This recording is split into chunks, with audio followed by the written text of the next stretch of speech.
Senator from Alaska. Mr. President, request that proceedings under the quorum call be dismissed. We're not in a quorum call. Thank you, Mr. President.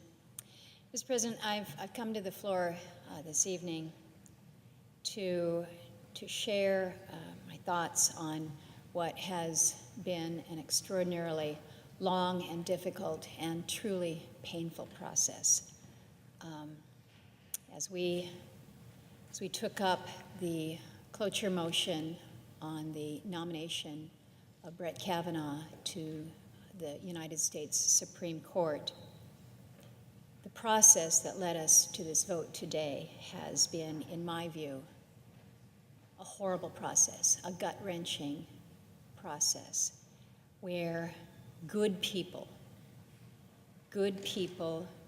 have been needlessly hurt, where a woman who never sought the public spotlight was, I think, cruelly thrust into the brightest of spotlights.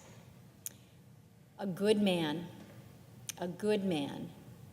with sterling academic credentials, an unblemished professional record, both as the lawyer, the professional lawyer that he was, and judge, and also as a husband and father of two young girls.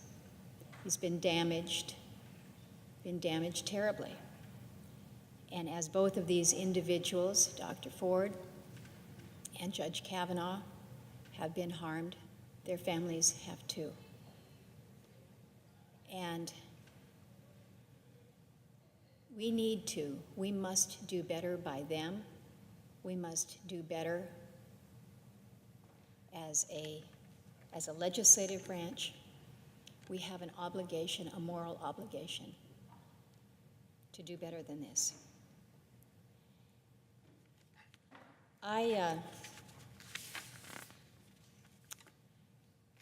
spent more time evaluating and considering the nomination of Judge Kavanaugh than I have with any of the previous nominations to the United States Supreme Court that I've been privileged to review. I've had the opportunity to vote on 5 justices prior to this. And I took my time. I was deliberate. I was thoughtful. Some accuse me of being too deliberate, too thoughtful, taking too much time. But this is important to me. It should be important to all of us, and I know that it is important to all of us. And so I studied the record. I sat with Judge Kavanaugh for a lengthy period of time, about an hour and a half, and asked the questions that I had, and then did more due diligence, reviewed the cases, and did my homework, listened to the concerns that were raised by many in my state on issues that were all over the board, whether it was a woman's right to choose, whether it was the Affordable Care Act, whether it was executive authority, deference to the agencies, Native issues. I took considerable time. And when the hearings came, not being on the Judiciary Committee, I paid attention. I followed the testimony of the judge, the very critical questioning from many of my colleagues on the other side of the aisle. And then when at the end of the process, or so seemingly what we believed to be the end of the process, there were more questions. I went back to Judge Kavanaugh, had a good conversation with him. And then the allegations that we have been discussing and trying to understand more about came forward.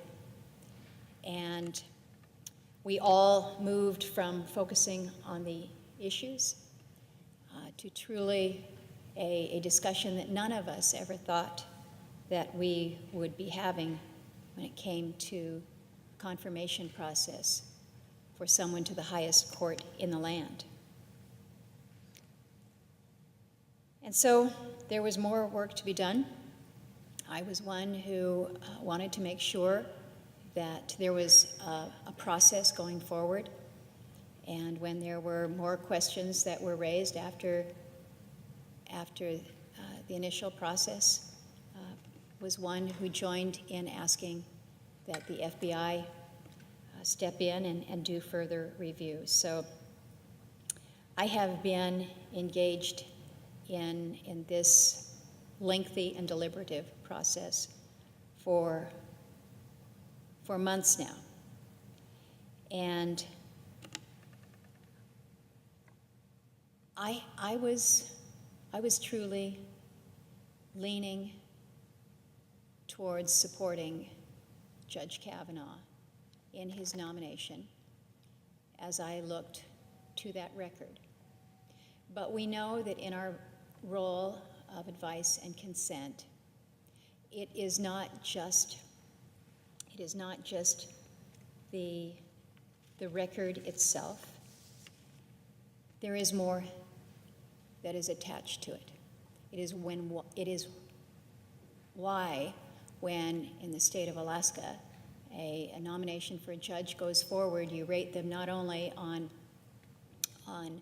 their professional competence, what they have demonstrated through their record, but also matters of temperament and just demeanor, which are very, very important. So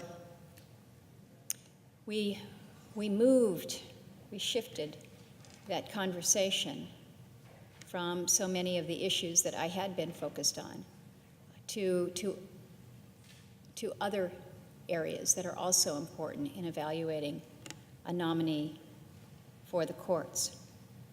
But I listened very carefully to the remarks, the strong, well-articulated remarks of my colleague and my friend who sits next to me here, Senator Collins.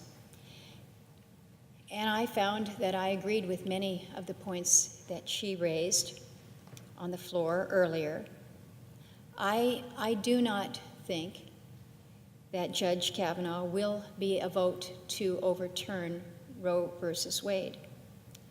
And I also join with her in saying that I do not think that protections for those with pre-existing conditions will be at risk. And I also do not think that he will be a threat to Alaska Natives. This was an issue that certainly had been raised, but I had extended conversation with the judge on just these issues. And I believe that he recognizes, as he told me, that Alaska Natives are not in that identical place as Native Hawaiians. Alaskan tribes are included on the list of federally recognized tribes, and the fact remains that Native Hawaiians are not. This is a distinction, this is a difference. I am one who, in this body, have said I would like to see Native Hawaiians there, and I worked with my friend Senator Akaka when he was in this body to help advance that. I've supported those. But the fact remains that the constitutional status of Alaska Natives and the Indian Commerce Clause are simply not at play with this nomination. I don't believe that. So, the question fairly asked, say that you think he's going to be there on issues that matter to Alaskans, that you have taken strong positions on. The reason I could not support Judge Kavanaugh in this cloture motion this afternoon is that in my role, my responsibility as one senator on this floor, I take this obligation that we have in the role of advice and consent as seriously as anything that I am obligated or privileged to be able to vote on. And so I have a very high standard. I have a very high bar for any nominee to the Supreme Court of the United States. The Code of Judicial Conduct Rule 1.2, this is one that many people in this body know, but it states that, quote, a judge act at all times in a manner that promotes public confidence in the independence, integrity, and impartiality of the judiciary, and shall avoid impropriety and the appearance of impropriety. And I go back and I look to that. It is pretty high. It is really high that a judge shall act at all times, not just sometimes when you're wearing your robe, but a judge should act at all times in a manner that promotes public confidence. Public confidence. Where's the public confidence? So it is high. And even in the face of the worst thing that could happen, a sexual assault allegation, even in the face of an overtly and overtly political process, a politicized process, and even when one side of this chamber is absolutely dead set on defeating his nomination from the very get-go, before he was even named. Even in these situations, the standard is that a judge must act at all times in a manner that promotes public confidence in the independence, integrity, and partiality of the judiciary, and shall avoid impropriety and the appearance of impropriety. And after the hearing that we all watched last Thursday, it became clear to me, or was becoming clearer, that appearance of impropriety has become unavoidable. And I've been deliberating, agonizing about what is fair. Is this too unfair a burden to place on somebody that is dealing with the worst, the most horrific allegations that go to your integrity, that go to everything that you are? And I think we all struggle with how we would respond. But I am reminded there are only 9 seats on the bench of the highest court in the land. And these seats are occupied by these men and women for their lifetime. And so those who seek one of these seats must meet the highest standard in all respects at all times, and that is hard. Mr. President, we are at a time when many in this country have lost faith in the executive branch. And it's not just with this administration. We saw much of that in the last as well. And here in Congress, many around the country have just given up on us. They've completely said we've had enough. But I maintain that the public still views, I still view, that there is some small shred of hope that remains with our judiciary. This judiciary that must be perceived as independent, as nonpartisan, as fair and balanced in order for our form of government to function. And it's that hope that I seek to maintain.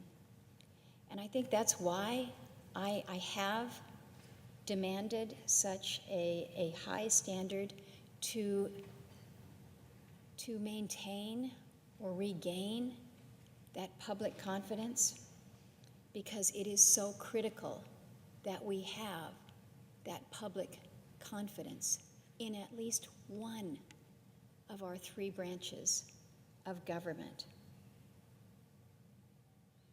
Mr. President, I think we saw from the vote earlier today, we've seen from statements from several of our colleagues that it does appear that Judge Kavanaugh will be seated on the Supreme Court without my vote. It is my hope, it is truly my hope, that Judge Kavanaugh will share that same hope in rebuilding, maintaining a level of public confidence, that he will strive for that ideal every day.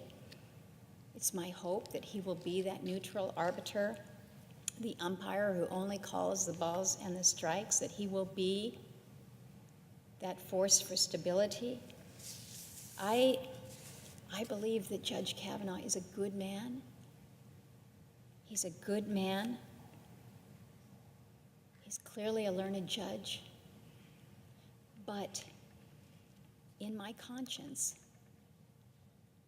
because that's how I have to vote, at the end of the day is with my conscience, I could not conclude that he is the right person for the court at this time.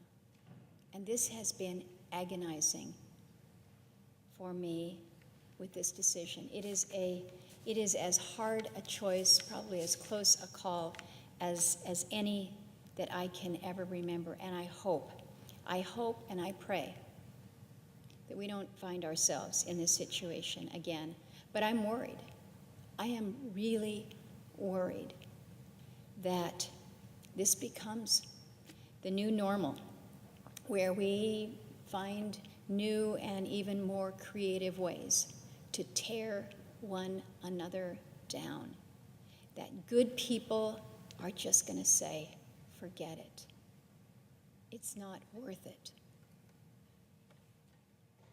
I'm looking at some of the comments, the statements that are being made against me, against my good friend, my dear friend from Maine. The hateful, the aggressive, the truly, truly awful manner which with so many are acting now. It's got to end. This is not who we are. This is not who we should be. This is not who we raise our children to be. So as we move forward again through a very difficult time, I think, for this body and for this country, I want to urge us to a place where we are able to engage in that civil discourse, which is what the Senate is supposed to be all about, that we are able to show respect for one another's views and differences, and that when a hard vote is taken, that there is a level of respect for the decision that each of us makes. And there's another thing that I do hope, and again, I'll refer to my friend from Maine. And I will note that if there has been a silver lining in these bitter weeks, which quite honestly remains to be seen, I do think what we have seen is a recognition by both sides, that we must do more to protect and prevent sexual assault and to help the victims of these assaults. There has been a national discussion. There has been an outpouring of discussion, conversation, fears, tears, frustration, rage. There is an emotion that really has been unleashed in these recent weeks. And these are discussions that we need to have as a country. We need to have these as a country. We need to bring these survivors to a place where they feel that they can heal, but until you come out of the shadow and know and do so without shame, it's pretty hard to heal. I have met with so many survivors, and I know that every single one of us has.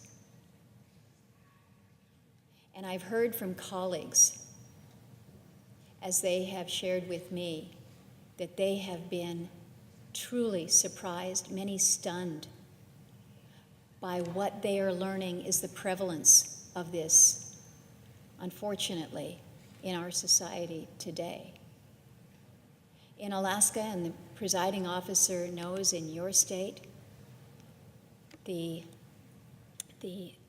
levels of sexual assault that we see within our Native American and Alaska Native communities, the rates are incredibly devastating. It is not something that we say we'll get to tomorrow. We've heard those voices.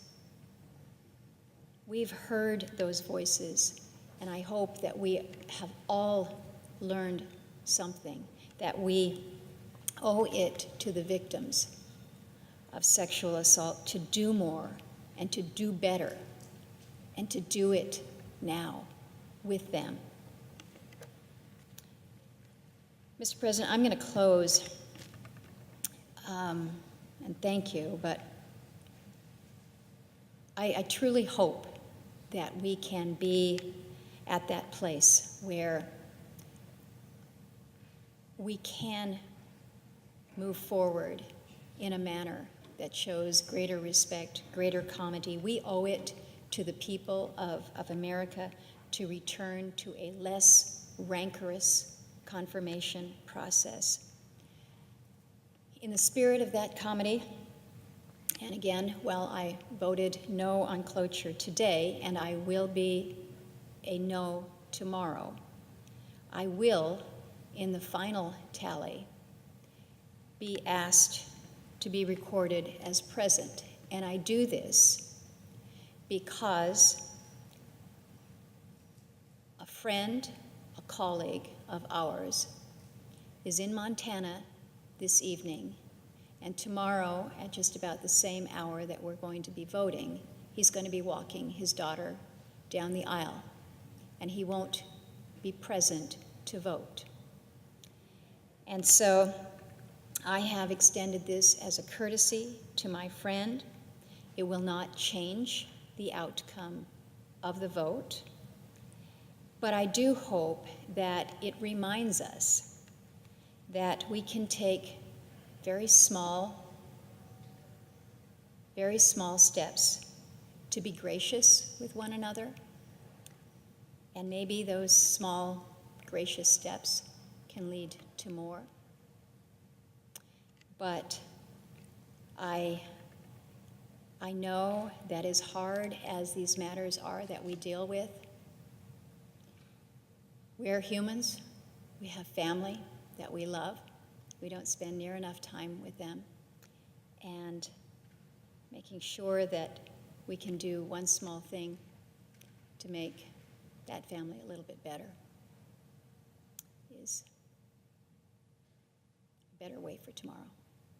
With that, Mr. President, I yield the floor, and thank you.